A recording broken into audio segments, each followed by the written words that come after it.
these moments after meditation, we just release any efforting, any striving to concentrate, and just sit in the afterglow of meditation, feeling the peace within us, and allowing that to expand and envisioning it filling our entire being, mind, body, consciousness. Feel your mind to be clear and bright, your discernment keen.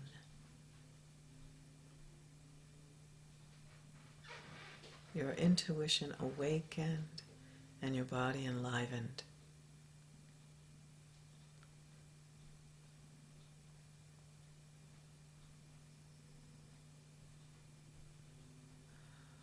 Drop into the heart center.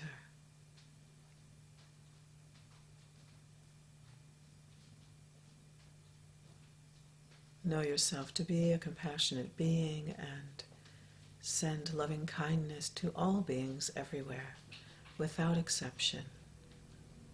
Embrace our world with your compassionate heart.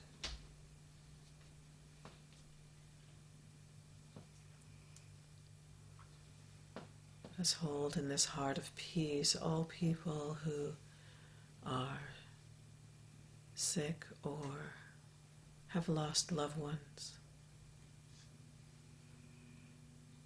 Wish for them comfort, peace.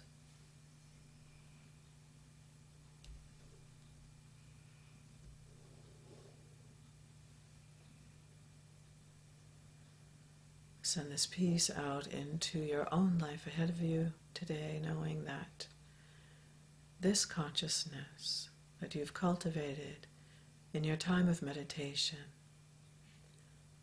will grace your day, will inspire your thoughts, carry your speech, and help you to see the world as it is.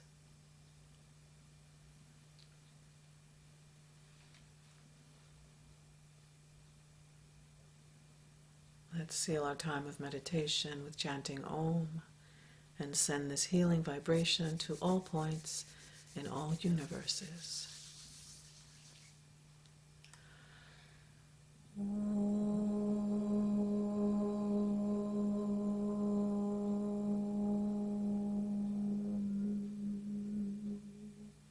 Peace. May our thoughts be aligned with Dharma. May our speech be aligned with Dharma, and may our heart and our actions be aligned with Dharma. And so it is. Om Shanti, peace. Amen.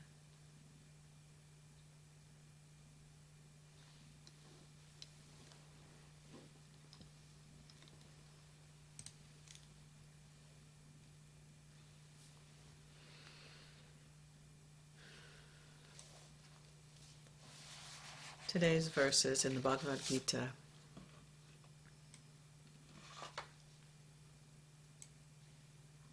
in chapter 4, verses 22 through 24.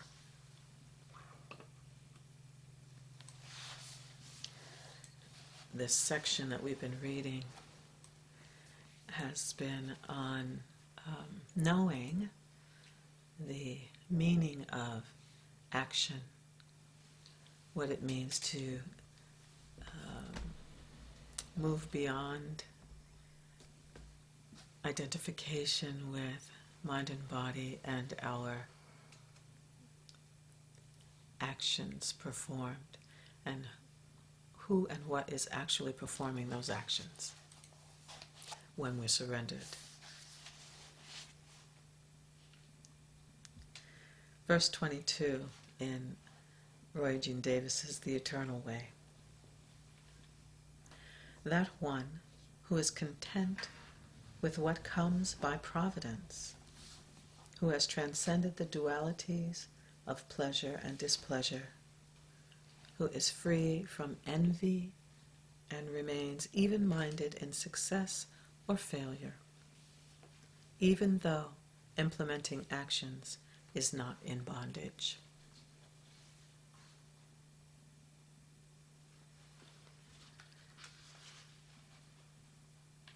The devotee who accepts the results of personal actions and of grace, who is aloof from circumstances that change, is devoid of psychological disorders and remains calm and undisturbed regardless of what happens, is inwardly free while performing right actions.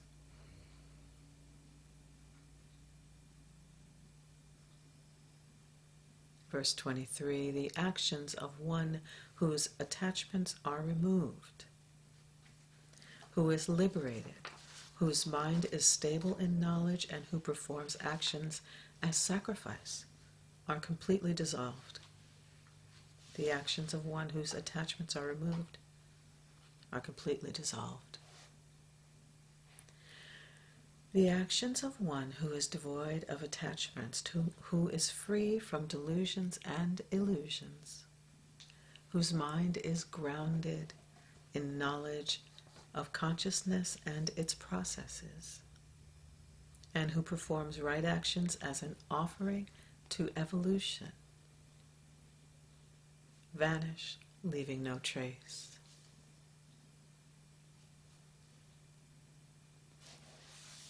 And 24. God is the sacrifice, God is the pouring out of the offering into the fire of God. God is realized by that one who perceives God in actions. God is the offering of actions to evolution and the flowing of the actions into transformative processes. By the devotee who clearly comprehends this, God is realized. And for me, the most clear and powerful teaching in this section from Roy Eugene Davis, when the devotee's knowledge of all aspects and actions of God are clearly known, the ego or self-sense is purified. One is then aware of the fact that the sense of independent existence is but a viewpoint that makes possible the free soul's relationship with the realm of nature. One looks out upon the world through the screen of egoism while remaining inwardly established in self-knowledge.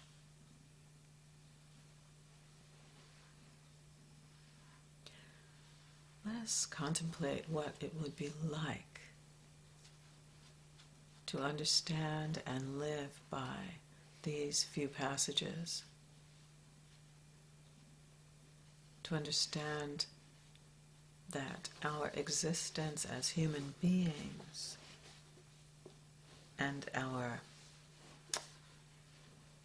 need to identify in some way with the material realm.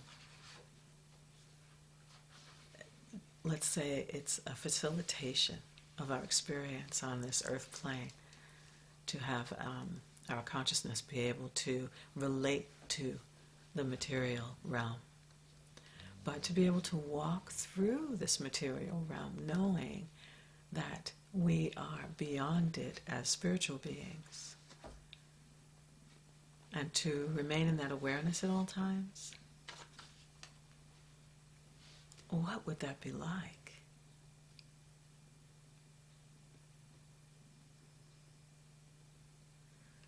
When the sages say in their prayer, "Make me transparent, Lord," I think that that's similar to that. You know, feeling that you are a vehicle of expression in your body, a portion of this section was saying that we perform actions with the body alone. You know, just these are the things we do with our body, but our consciousness is transcendent of that. Our consciousness is resides above these bodily actions. So I invite you just to contemplate, what does this truly mean for me? How can I live even a portion of this in my life? What would I have to do? Or who would I have to be? Or what would I have to become to perform actions with the body only? And to be free of attachment to those actions. And the actions that I perform as a spiritual being, the actions that I perform for my spiritual practice, how can I also not be attached to those? To perform them as sacrifice, to perform them as an offering. I think offering and sacrifice are being used interchanged rather than, the typical idea we have of sacrifice, which is, I cut off my arm for my practice, meaning I restrain the senses for a higher purpose, like that, rather than what we normally think of sacrifice. Though the word means the same thing, it just, we have this, just like self-discipline carries weight, sometimes negative. Anyway,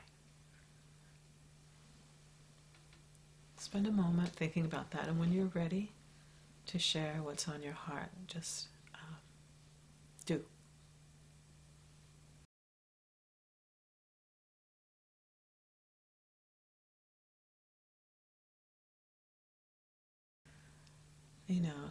Isn't it interesting how sometimes when we're questioning, we're saying, I'm not sure I get this.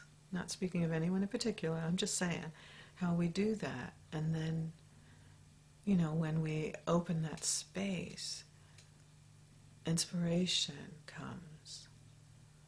Or, as we start to grapple with it, it starts to untangle itself. And it's okay if it's just a start. That's often for myself, I think about how I would like to relate to my spiritual teacher, and often I say, well, I should just come to her with what I think I don't know, and see what's revealed in the dialogue. But most of the time, when I formulate a question around what I think I don't know, Spirit just comes and starts to answer the question.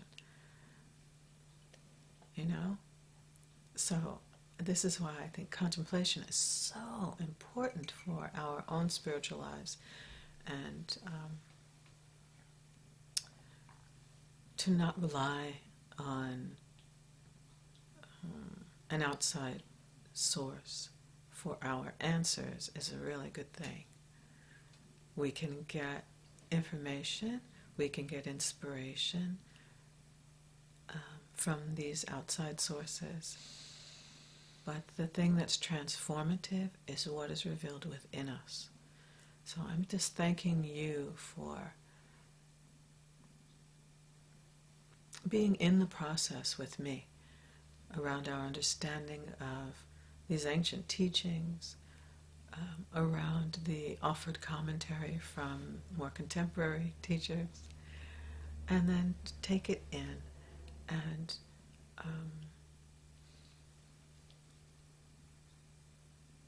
not, I don't want to say don't worry about what the commentary says, but the commentary is another piece of information, really, and it helps us to maybe wiggle in a little further into what the original teaching is. But the most important thing is to take it into your own contemplation and see what's revealed to you. And sometimes it may not be what the commentator says. It may have a different meaning for you. So don't feel like you have to force your understanding to match what the commentary is. Do you get what I'm saying? I mean, it's useful because maybe some Sanskrit words are defined, maybe some viewpoint from some historical viewpoint is presented, some information that will help us to understand what the teachers are trying to say. But the most important thing is, what does this bring up for me in my spiritual journey? And that is unique to each of us as individuals, very unique. We're each on our own spiritual trajectory. And the beautiful thing about these teachings is that it is for everyone, wherever they are, in their own spiritual journey. So let it be easy for you. Just take it in. If it doesn't bring anything, that's okay too, because something may come up later, and maybe that verse wasn't for you, wasn't about you. You know what I mean? Not that all of these are not about all of us, but you know what I mean? Maybe that's not the kernel that you need to hear today. Maybe sometimes mine is yesterday's teaching. I'll read today and think, wow, that was about yesterday. That was about what I experienced yesterday. So all kinds of things can happen on your journey. So I just wanted to offer that about spiritual study from texts. And then do your spiritual study of self throughout your day. Okay?